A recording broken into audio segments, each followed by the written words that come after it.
What's good, everybody? Welcome back to the channel. And so for the last couple of days I haven't been posting.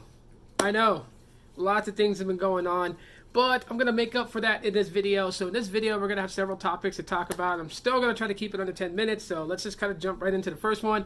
The first one is that Google Fi has updated a lot of its customers who probably got that notification that tells them that their current bill that's due has a 60-day grace period, in fact, to kind of help with what's going on with this whole pandemic.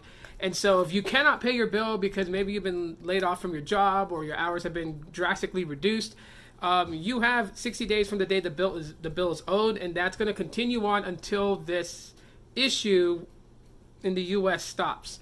So if you owe something this month, it won't be due until June. When you owe something next month, it won't be owed until July. You guys get the point. But the other thing added to that is that Google Fi will allow you to maintain full LTE service up to 30 gigs and then throttled. So initially on a flexible plan, you had 15 gigs and then you were throttled down to 128 kilobits per second.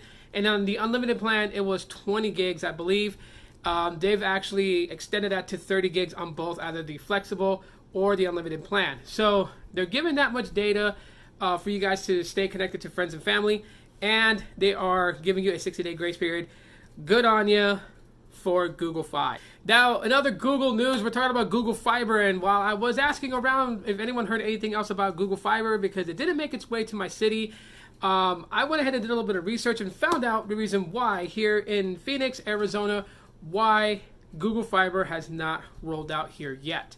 And that is they are going with a wireless distribution for internet, which is possible because if you're looking at the race towards 5G, we are seeing 5G speeds topple at maybe like 2,000 gigabits per second.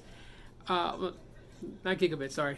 Megabits per second, which is like 2 gigabits per second type speeds. We're seeing that sucker open up wide for mobile devices. And why can't it power everyday, IoTs? I mean, T-Mobile is pumping out a $50 home internet plan, which is going to give up to 50 megabits per second up and down, and it's going to cost $50 a month with autopay.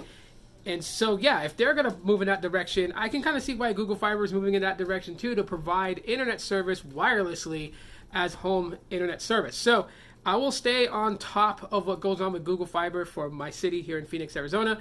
Google Fiber is already in several markets like Chicago and San Francisco and San Diego. They already have it, and they will be adding more cities, but they are going away, I believe they're going away from fiber optic cable to wireless connection.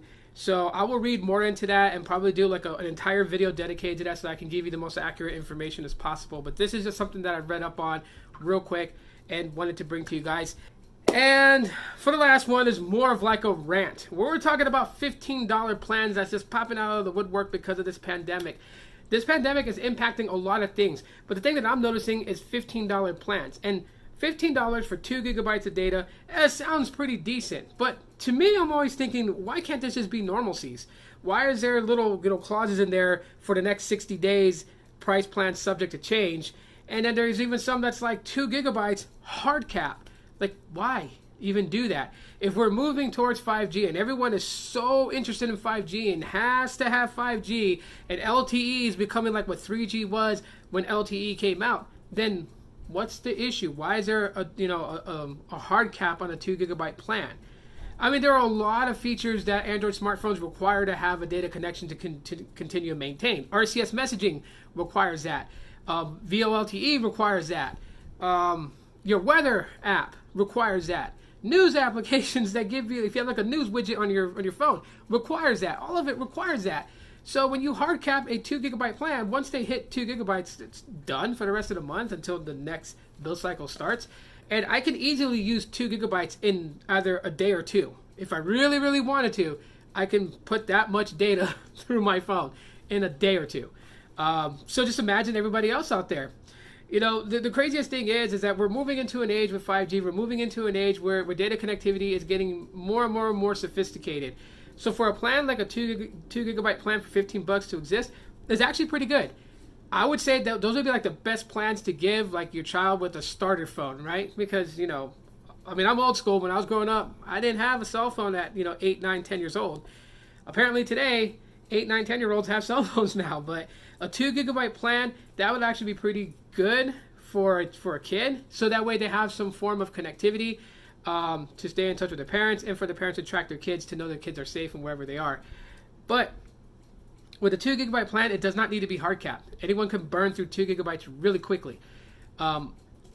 Why not just go with what they've been doing already? I mean, you have like, what, a $30 plan that gives you like 3 GB of LTE, and then after you use that, you're throttled to 2G speeds, which is 128 kilobits per second. Why can't that be in the $15 plan? Why not? AT&T and Cricket have a $15 plan. T-Mobile Connect and Metro by T-Mobile has a $15 plan. Boost Mobile just got a $15 plan. They're doing $15 plans with 2 GB of data. Some of them are hard capping. It's just like, get rid of the hard cap. There should be no hard capping at all whatsoever.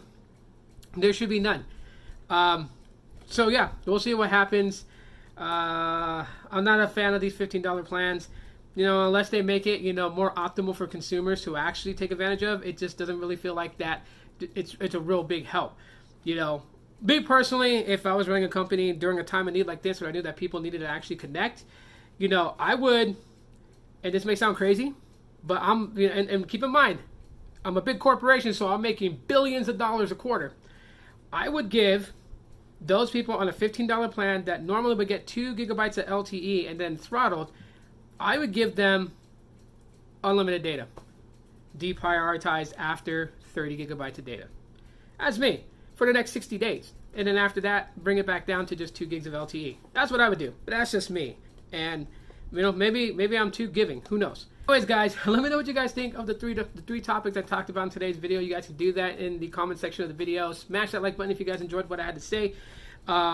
If you live in the Phoenix, Arizona area and you want to know more about Google Fiber, stay tuned because I'll have some more videos coming out this week that focuses on Google Fiber, home internet service by Google. We'll see that. You also check out my past videos on Google Fi and various other providers that I use.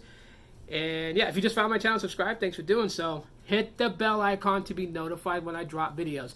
And also follow me on Twitter because sometimes the YouTube notification doesn't work.